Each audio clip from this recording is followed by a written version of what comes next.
Welcome, everyone, to the Michigan Association of Secondary School Principals podcast series, featuring great discussions, insight, and resources on all things related to education and administration. Ladies and gentlemen, welcome back to the MASSP podcast. My name is Ryan Casey, and I'm excited to have a couple of guests join us today on the podcast episode. From Bay City Community Schools, we have a couple of assistant principals that are going to be helping talk about their experiences and all things related to leadership at that assistant principal or dean or athletic director level. And what does that look like, and what are some things that you can do to grow your practice? So joining us today, we have Jenni Thunberg, who's the assistant principal / athletic director at Bay City Central High School, and Andy Kowalczyk, who is assistant principal at Bay City Central High School as well. Jenni, Andy, how you guys doing today? Great, thanks. Yep, great day. Well, thanks for joining us today, guys. And I do want to point out that Jenni and Andy have been waving the MASSP flag for many years now, serving on our board of directors as region reps. And specifically this year for Andy is our new president-elect. So I'm going to go ahead and jump right in with our first question, and feel free to share based on the different roles and schools and experiences that you've had, of course, along the way. But what has been the most interesting, rewarding, or fulfilling aspect of your role as an administrator so far? Well, this is my 12th year in an assistant principal / AD role. I've done both the / position, and I've done it just as an assistant principal. And I think at this point in time, the most rewarding is a lot of times in the assistant principal role, you deal with many of your at-risk students, students that have a lot of things going on in their lives besides just school. And, seeing those kids make it and get to the end and get that high school diploma, and see them be successful out in the real world after high school, I think that to me is the most rewarding. And I actually just recently had a student that reached back out for me for my first year of being an assistant principal back when I was at Conning High School. And he said, I was a challenge, but you told me someday that you hoped I reached out to you and told you I'm doing okay. And he goes, I want to let you know I'm doing okay, and I'm actually doing great, and I've got a family, and I've got a great job, and I made it to this point. And I don't think there's anything that's more rewarding than getting those types of messages from your That's awesome. Students.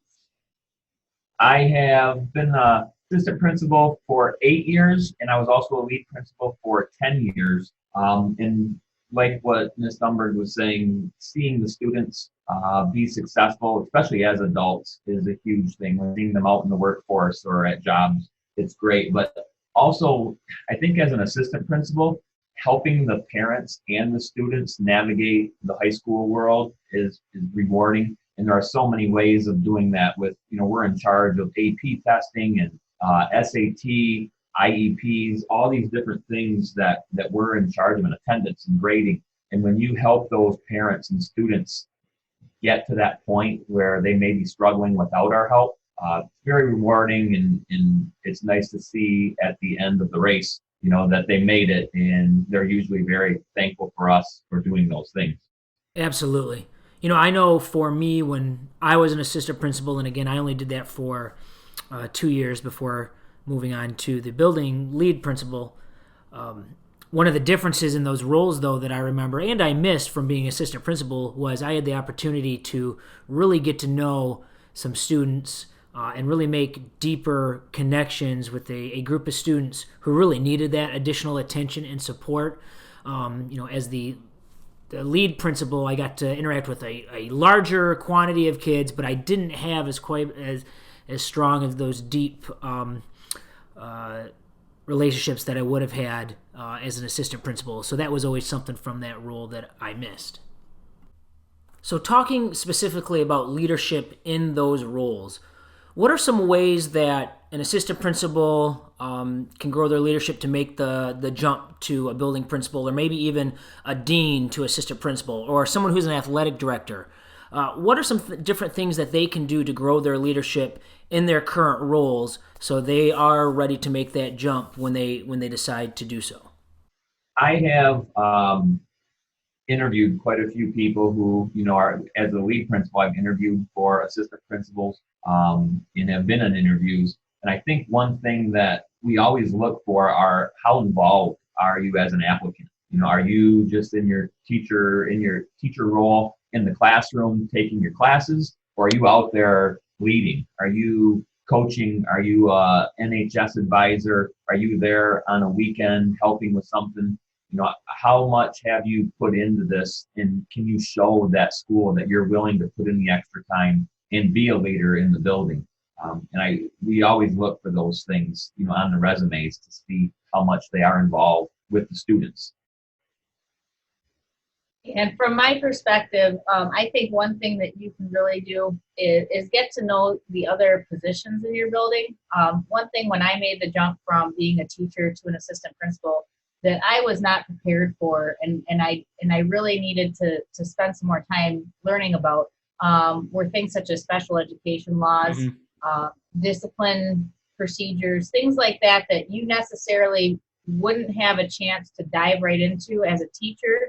But when you hit the ground as an assistant principal, you have to be ready to go in those areas. So you have to learn about that stuff, and whether that's maybe connecting with those teachers in your building that have those roles and can give you some of that background, or if it's learning some of that stuff on your own, because a lot of that's not stuff you're going to learn in your master's program. Yep.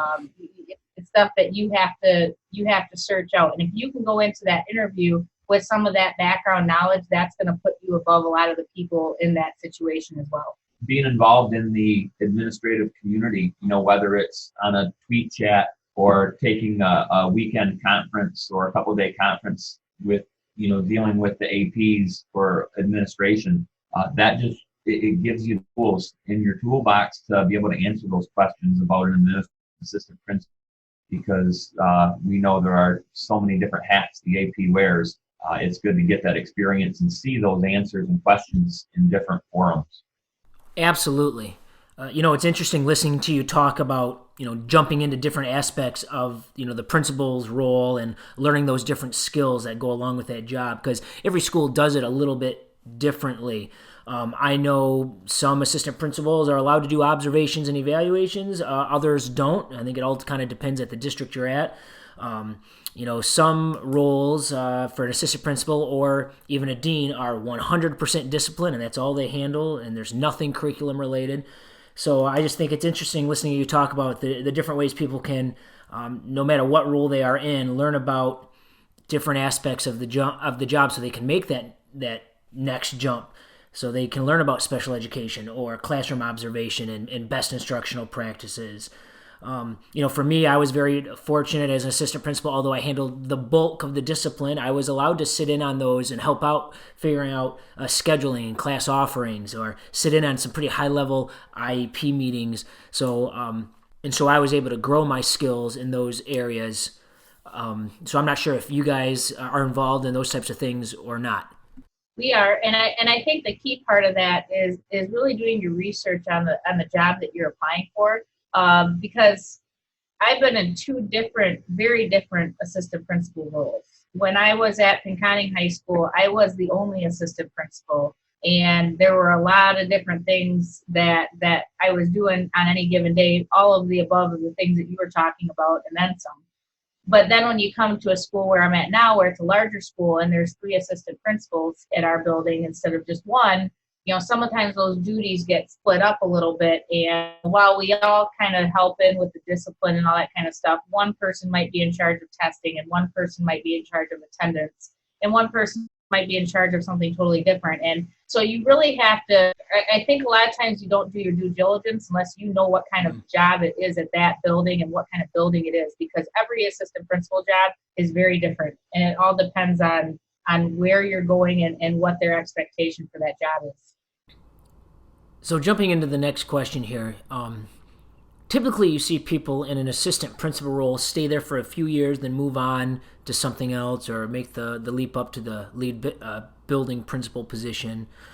I know that was the case in the district I came from. We typically had a rotating door of assistant principals that would stay for about 2 to 3 years, and myself included. but not all do it that way. Do you think that's because it's just that demanding and tough of a job? How have you both found success with the longevity at that position? I guess just why do you think that is? How come it just seems to happen that way? I do think the assistant principal has a lot of stressful situations involved with it. We deal with the angry parents from the discipline and attendance and grades. We do see a lot of those things, and we always try balancing the positives also. We do get involved with student council as much as we can, going on cool trips with the students, like the Pistons thing that's coming up for the leadership through MASSP. We try doing those things to balance out those difficult, stressful situations. And I think Ms. Thunberg can talk about that with her athletic role also. Yeah. Actually, I had a part of my career where I was not the athletic director. I did the assistant principal / AD for the first part of my career. And then I just took on an assistant principal role where I didn't have that / attached to it. And what I found is that it was hard for me to find the positive in my day. It was hard for me to find those things that gave me the boost when I needed it. So when our APAD role opened up, I said, I need to add that back on, because that was my release. And I like doing the assistant principal, but the grind of the attendance and the discipline and the negative parts of sometimes of the day, really I needed that balance. And so I jumped back into the AD role, not because I wanted to leave being an assistant principal, because I have a major passion for being an assistant principal and an athletic director. I just needed that balance, and that's why I take and keep the dual role at this time. And I came from being a principal at Pinconning for 8 years back to the assistant principal role, which, some may have seen that as a negative move, but it was all about the team for me. I was, not that the team wasn't great at Pinconning, it was awesome. But it was one principal and one assistant principal. And moving here, where there are 4 administrators, 3 counselors, it just was a better fit at that time for me. So being here as the assistant principal, I'm as happy at this role as I was as the principal role, because of the team aspect, what we're at and what we're able to do. It's fun being here and being part of this team and having meetings where we're throwing things around, how we can make this building a better place. So it's what fits you at that time. That's great. And that goes back to the example you said earlier, Jenny, about when you're doing your due diligence, looking for these roles, is to think about that, right? So are you going to be the lone assistant principal at a smaller district? Are you going to be part of a team at a larger district? And I really liked that you guys both talked about, I think that's really important to those who are listening, looking for those positive interactions that you get to have with kids, so you don't feel like you are just this, I used to call it the angel of death, so to speak, because you're just the person, given detentions and suspensions and that sort of thing. So I think that's huge. And for the people, I will say, I know for a fact that the superintendent, the staff, the parents, the students, I know they are in a much better spot knowing that they have so much consistency, knowing that they have people in this assistant principal role, this crucial role, and they're there for a long time, instead of just like every 2 years, they're getting a new assistant principal and they've got to learn their style and their methods and developing new relationships with them. I know there are many stakeholders in that. I'm guessing the Bay City community that are very happy knowing that, you guys have been here for as long as you have in those roles. Because again, I think it just makes everything that much easier and that much more consistent. And this will take us to our last question. So, what is your secret to balance this role and this demanding job with your personal or family life? I know that, Jenny, I know you got 2 little girls, and specifically in your role, being an athletic director with so many night events, and same thing, Andy. I know you have kids. I think some of yours are a little older now, but you've been doing this job long enough. What's the secret? What are some tips or tricks you can offer those who are considering doing this role or who are already in this role? Well, I can comment on this because I will say my days can be long, and sometimes I get to school around 7:15, and I'm here until 9:30 at night. And I'll be honest, it's the fun part of my job is being at those evening events. And so we just made it part of our family. You know, my husband's an educator. He's also a coach, and so we're on the go. And he's practicing. I'm at a game, and our girls who are at this point in time 7 and 6, they are part of it. And if you walk around our building, everybody here knows them. They pretty much think that they run Bay City Central. I'm pretty much think they think they're administrators here. I don't know. They know where everything is. They know every person who works in our concession stand. They know all the people who work the clock. They're part of this family here. And I can't think of a better place to raise your kids than in a setting where you have all of these people that care about kids and care about their success. And so it's worked for us. I will say that part of the reason that I stepped away from the AD role when I did was because my kids were younger, and I was thinking that it wasn't working as well. But now that they're at the ages that they are at, I jumped back into it, and it's been a great move for our whole family. And with me, the leadership role is very different from the AP to the lead principal. You know, you are getting calls in the middle of the night because the fire alarm's going off, and you have to go into the building.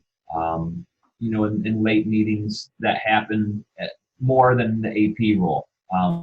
But something that I have tried to do since being an administrator is leave work at the building as much as possible. Mm-hmm. Occasionally, I may check email on the weekend, but when I go home, I'm with my kids, with my wife. We're doing things as a family. You know, except when I am obviously at a game or at an event here at school, which they do happen. But my kids have always known me to be an administrator, and that's part of it. You know, we have a Friday night football game, and Dad's going, and it's okay. But when I am home, you know, it's not checking email all night and doing things through school. Family time is when I'm at home with them, and you separate it as much as you can. Well, thank you. That's great advice. And just thank you both, Jenni and Andy, for joining us on the podcast today. Do you guys mind sharing out maybe like even just your Twitter handle or something? If somebody wants to reach out to you, just to ask you for some advice on, you know, how to either get into these assistant roles or what they can do to grow their practice to make the jump. Yeah, mine is just at Jenni Thunberg. And that's Jenni with an I. And I'm on Twitter, but I'm also on Instagram and Facebook, and I'm on social media. So if people want to shout, I'm there. And I am at Andy K_BCC is the Twitter. And also we do the Instagram thing, and we have our Facebook page through school. So we do like the social media aspect of it and getting the word out to Bay City Central. Okay, and there you have their contact info if you want to reach out to two of the best in the business folks. And you might even be able to see Jenni and Andy in person possibly at our AP Summit 2020, which will happen on January 27th and 28th of the new year up in the beautiful Crystal Mountain Resort. So again, if you are an assistant principal, dean, looking to expand your skill set, definitely check that out. Thanks again, guys, for doing the podcast episode. I really appreciate it. And don't forget, everyone, Season 4 is underway. We're about 6 or 7 episodes in so far. You can get all of the podcast episodes by going to MASSP.com and logging in. You can also follow us on Twitter at MASSP to see those posted as well. Thanks for listening, everybody, and have a great day.